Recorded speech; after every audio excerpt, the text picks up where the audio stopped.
Welcome to the Exact Digital Podcast, the show where we dive into how digital marketing agencies are using paid media to drive real growth for their clients and for themselves. From planning to ROI and everything in between, we uncover the strategies, stories, and systems that set agencies apart. Each episode, we'll talk with agency leaders who are innovating with paid media, scaling their businesses, and delivering results that matter. Whether you're looking to expand your services or sharpen the edge of your current offerings, you're in the right place. Let's get into it. Welcome to the Exact Digital Podcast, where visionary marketers and founders share the ideas and strategies shaping the next era of digital growth. Today's guest is Eric Dingler, a seasoned digital agency founder, leadership coach, and the mind behind In Transit Studios. With over a decade of experience building and scaling service-based businesses, Eric has helped agencies streamline operations, build high-performing teams, and create systems that let founders work on the business instead of in it. Welcome to the show, Eric. Can you share us a little bit more about the work you do at In Transit Studios? Yeah, absolutely. So the work that I do inside In Transit Studios is I'm the CEO and owner, and I get the privilege of leading the team and setting direction, and watching my team deliver results and celebrate with them. What we do as an agency is we work mostly with local businesses, helping them increase customer activity from their online presence. And so we do that with a mix of different services, but I would say 90% of our clients, we either build a new website, improve their current website, but then most definitely add on local SEO and paid search as well. That's awesome. So, one thing you mentioned the last time we spoke was you've been traveling full time with your family for 4 years. What made you realize your business could support that kind of freedom? I knew I could work from anywhere when we were in Virginia, and we were actually getting ready to buy a house, and we met with a mortgage broker, and they were like, "Listen," because up to that point, I had been a pastor. So a little backstory here, and we met, and they were like, "Listen, with your pastor salary, we can get you a $250,000 house. But if you wait 4 months and have one more year of your business returns, we can get you a $500,000 mortgage, because you have significantly more income from your business than you do, ever has as a pastor." And so my wife and I were like, "Well, yeah, let's wait." And so we had this month, time that we had really nothing happening. So we decided to go on a 3-month trip, and partway into it, we thought, this is what we're just doing. And so we talked to our kids about it, and we've spent the last 4 years living out of carry-on luggage, and we've lived in 20 countries and 55 houses in those countries. Oh my goodness. Amazing. Amazing. And you said your kids are in middle school, high school. Yeah, they're now, as of today, they're 13, 15, 17, and 18. And so I'll Okay. let everybody do the math from Yeah, 4 years right. ago. Yeah, Yeah. so, when we started, they were between the ages of 9 and 14. That's amazing. Um, excuse me for a second. What was the turning point where you stopped being the technician in your agency and started becoming the owner? Yeah, well, I believe everybody should have a coach, a mentor at least, and so I've always had a coach my entire, life, no matter what career, I was in at the time, and when I found myself, an accidental business owner, I got a business coach, and, the one day we were talking, and Mike said, "Listen," he goes, "real estate agents don't build the houses, they sell." And that comment changed everything, for me. And so my brother, who's a home builder in Pittsburgh, Pennsylvania, I called him up and spent about 3 hours on the phone finding out how he organizes building the house. And then I met with a realtor friend of mine and talked to them about the process they go through.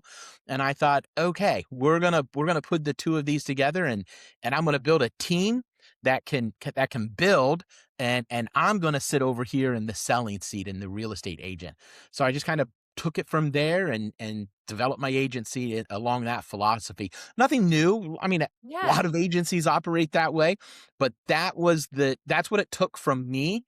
Because like I said, I'm an accidental business owner. I started building websites as a side hustle to fund our adoption.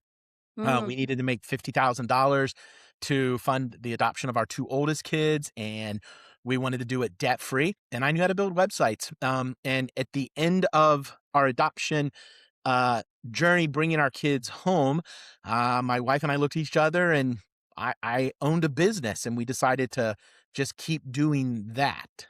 And so we started a nonprofit and use our business to fund our nonprofit. That's awesome. That's really incredible. I love that. And we could probably go off on a whole nother thing about adoption and how special and important that is, but we'll try to stay on task today. You've said hiring is where most agency owners get stuck. Why is delegation so difficult, especially in digital marketing? Fear. A lot of people have mindsets that don't serve them well. Um, they'll some coaches will tell people, or they'll say like, "Oh, that's a broken mindset," and Mm. I don't know. That sounds a little harsh to me. I'd rather phrase it. It's a mindset that's just not serving you well. And so let's talk about it. And to me, fear stands for false evidence appearing real. There's no actual evidence that if you give somebody a task, your business is going to fail. It's going to crumble. Um, Maybe people will do it different than you, but different doesn't mean bad. It's just you have to be clear in communicating. So once people open their eyes to see that, you know what, I can go at this slowly. My first hire was for this business was 2 hours a week. That was my first team member. Yeah. Um, 6 years later, he's our full-time director of web services. And so, but you can start slow, and then you just practice delegation. Nobody's born a master delegator, but you can learn to do it. It's a skill. And once you start getting comfortable with all of these new ideas, new to you, then it becomes probable for you to do it, and it becomes your new possibility. And there's a lot of hope in it. Yeah. Yeah. Can you explain your 10-10-80 framework and how it helps agencies owners grow their business without burning out? Yeah. So this was a framework I came up with when I was for my coaching clients, because I noticed that the first few people would hire people, and I would ask like, what did you do this week? It was your first week with your, developer, your junior developer, your junior, marketing consultant, or, whatever the position was, your virtual assistant. What'd you do with your week? And I decided to start my blog, or I've been meaning to clean out the download folder of my computer. Or, I rearranged my office. Like, they start listing all this stuff off, and I'm like, Wait a minute. You did all this work to get ready to hire somebody. You hired somebody, and you spent an entire week, and you didn't do anything to grow your business. Like that Mhm. didn't make sense to me. And so Yeah. the 10-10-80 came out of this to help, for me to be able to help my coaching clients. So what I teach people to do, especially people that have never hired before, or have hired and it didn't work out because they didn't approach delegation right, or they hired somebody and they didn't do any revenue generating activity. And so after a couple months, they had to let the person go. 10-10-80 says this. I encourage people to make their first hire at about 10 hours per week. And this works for your first few hires. You take 10% of the time you hire somebody, because you're going to hire them not to do new work. You're going to hire them to take 10 hours off of your plate. All right. So you're going to identify 10 hours of work that you're going to give to somebody else. You give them those 10 hours. You're going to take 10% of that time. That's the first 10. You're going to take 10% of that time, and that's now you time. Go for a walk, take your spouse out for coffee once a week, whatever you want to do with it. Like that is watch Netflix. I don't care. It's your time. Yeah. The second 10 is you're now going to take 10% of that time, and you're going to invest it into leadership growth. Growing as a leader, and leading your team, because your leadership capacity is the capacity your business will never go beyond. If a business has been stuck for 6 months, it's not the market. We're not a victim of anything. It's our leadership, always, every single time. So we need to be growing as leaders constantly. So the second 10% is that, growing as a leader. And then the other 80%, which is going to be 8 hours, is spent on revenue producing activity, not revenue opportunity producing Mhm. activity, actual revenue producing activity. Starting a blog may one day bring you leads, but it's not going to make a sale this week or next week. So it's not something you start with your 10-10-80. You're going to do 8 hours of revenue generating activity. I love it. Yeah, that's I think so helpful for business owners and really for anyone trying to generate uh more sales, more business. Is there what is the biggest mistake you see agency owners making today, whether with their digital marketing or their businesses? Is there anything you're seeing? You know, trying to be clever and cute with new acronyms, AEO, GEO, all this stuff. Like it's all SEO. Don't be cute. Don't overwhelm people. Just stay your course as a marketer, which is increasing customer activity. And what I've discovered in my own agency, as long as we're talking about increasing customer activity, our clients often, for the vast majority of the time, don't care about the things we're doing. They want to know about the results. Is this going to lead to results, and how? So I think a lot of agency owners, especially newer agency owners, get distracted by features. And nobody, we're not talking sales here, but it's sales 101. Nobody buys features, they buy benefits. Yeah. And so a lot of people I see, they start getting distracted by new features instead of staying focused on benefits. Yeah.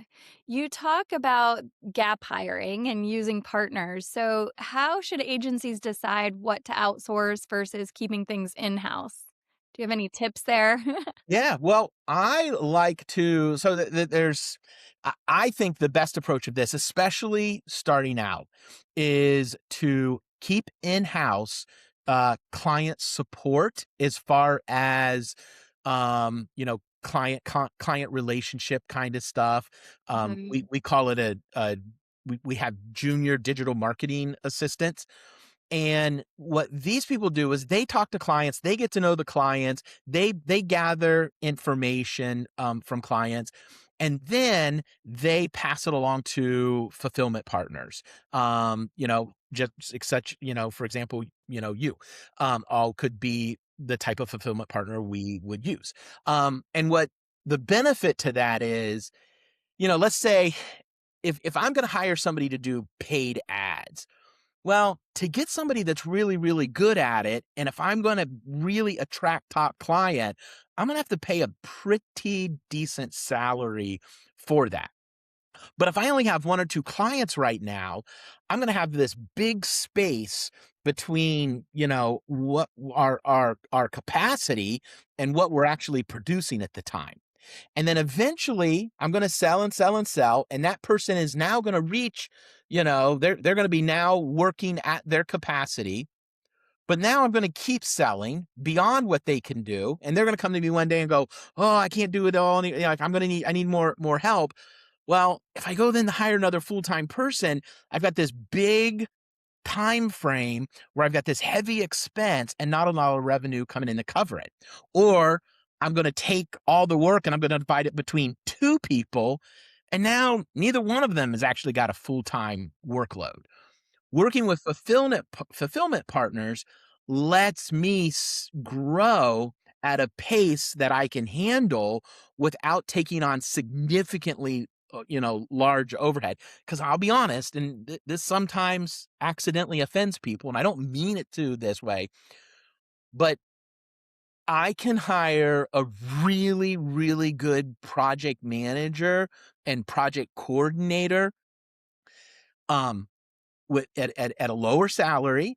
There's a lot more in the employee pool to find these folks than I can somebody that's excellent at paid ads, for example. Like, there's a lot to get right in paid ads. There's a Right. lot, and I don't even wanna get into the whole Google Tag Manager and getting all the UTM Sure. parameters right and all. I mean, like, it's a lot to get right, and so I would rather use an expert that because I'm able to, by using a fulfillment partner, I'm able to go to just one client and say, "Hey, listen, I got your back on this. I've got an authority at this."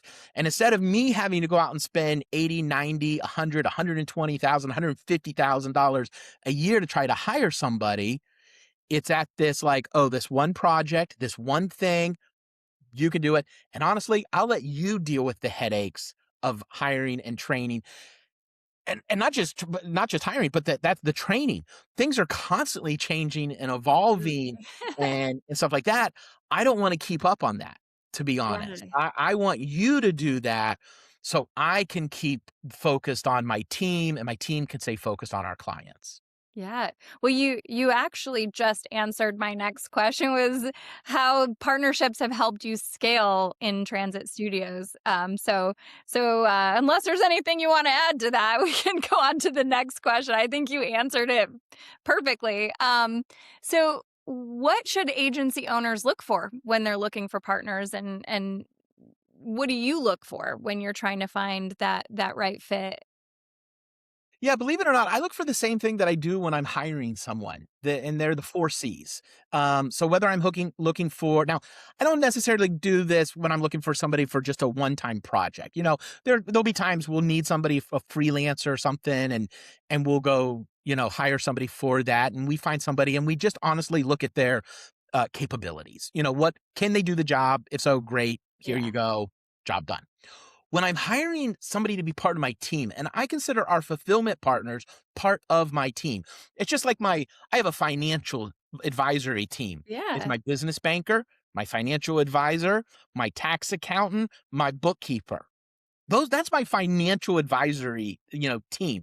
None of Yeah. them work directly. I don't pay, they're not my payroll, but they're part of that team. So on the agency side, if I'm going to hire a team member or I'm going to look for a partner, there are the 4 C's I'm going to look for. The first one I'm going to check is character. I can't train or teach somebody or make somebody be honest. Like, you're either an honest person with integrity, you have high character, or you don't. And so I look for people that have high character. Can I trust? I need to know I can trust them. They're not going to hide things from me. Hope Yeah. I don't notice. Like, they're going to be proactive and coming to me when there's an issue, things like that. So that's the first C I look for. Then the next is honestly chemistry. Am I going to want to talk to this person regularly? Like, I mean, Sure. are we going to get along? If we're not going to get along, I'm going to go find somebody else. Life's too short Yeah. to work with people I don't get along with. Then the next one I'm looking for is competency. And competency, it's like, can they do it? Now, if it's bringing somebody on my team, are they humble and hungry to learn? Can they admit Mhm. where they need to learn, and are they hungry to do it? If it's a fulfillment partner, like, if I was interviewing you for a fulfillment partner, one of the things I would ask is, so what do you do proactively to keep your team on the forefront of paid ads, for example? Like, how are you constantly learning and evolving and growing the team? So I'm going to ask questions like that and competency. Yeah.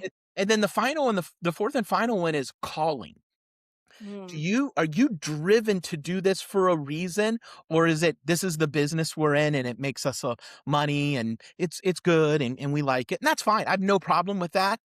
But my business is a business on mission. Like, we want to see our whole thing. The whole reason we do what we do is so that local business owners have more margin that they can now donate to nonprofits and missionaries who are working to eliminate human suffering around the world.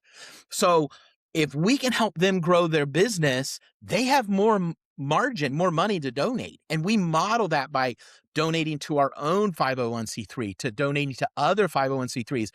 And we tell our clients about it. We've offered coaching to our clients on how to set up your own 501c3, for example. Every other year we do that because that's what my wife and Yeah. I do. And so we've got a calling behind our mission. I want to partner with people that have a calling that is, yeah, we do this because we realize if we help agencies get this right, the agency looks good.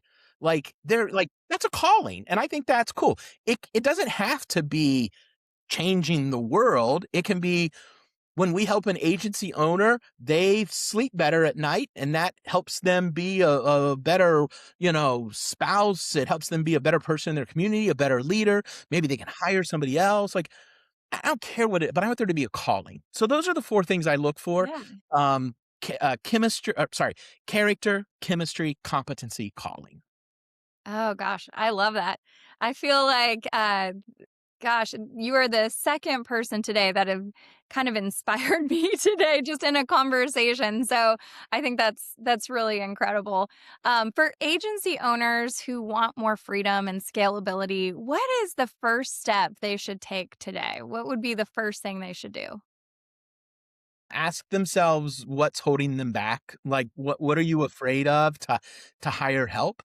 And if you're like, hey, I kind of need some help with this, that's okay. We all need help with things. I mean, that's okay. None of this comes naturally to us.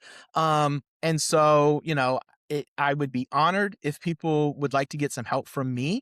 If they go to ericdingler.com/first hire, I've got a first hire readiness guide that's going to walk them right through what are the 10 hours you need to take off your plate. What are you going to do with this time? I mean, there's a lot in that. There's a lot in that guide that's going to help you go a long way. And identify, and I don't hold anything back. Like, you can Yeah. do it, use it, and make some real gains on your business. Just, here really quickly over the next, couple weeks. Yeah. Oh, that's great. Thank you. That's a great little tip. So, what's that website again? You can share that. Yeah, because I'm prideful and egotistical, it's my name, Eric Dingler. So it's just ericdingler.com/first hire. Perfect. That is awesome. Is there anything else? I know we've covered a lot of different things today, but is there anything else you'd really like to share with our audience? Uh, no, I think we've covered it all. And my big Yeah. thing is always like, if you don't think it's right, like, oh, I'm never going to find somebody that can do it as good as me. What if they drop the ball? What if this happens? And da da da. How is it possible that we have all of these businesses that you go to every day if business can't run by having teams? I mean, every time you go to a restaurant, Yeah. the owner's not cooking the meal and bringing the food and doing the housekeeping. Every time you go to a service provider, like, almost every time you get an Amazon delivery, Jeff Bezos never touched that package. Yeah. Like, it's Right. businesses grow because of their team. So and it doesn't have to be huge. Doesn't have to be huge, but the a benefit. My team's not huge. I have 3 full-time employees. That's it. Um, I like the team this size. They're living a good life. My family and I are living a good life. It lets me go spend 10 days in the Amazon jungle with my family off grid, and my team can handle everything that would possibly happen during those 10 days. We went and did 10 days in the Amazon jungle, and I came back and had 2 emails after 10 days, and that was it. So it gives you financial freedom, it gives you location freedom, gives you time freedom. So it's a big win. Love that. Thank you so much for joining us today, Eric. And thank you to everyone who's tuning in to today's episode brought to you by Exact Digital, your partner in performance driven media across programmatic, CTV, paid social, search, and more. Let us know how we can help you and have a great day. Thank you again, Eric. Thank you.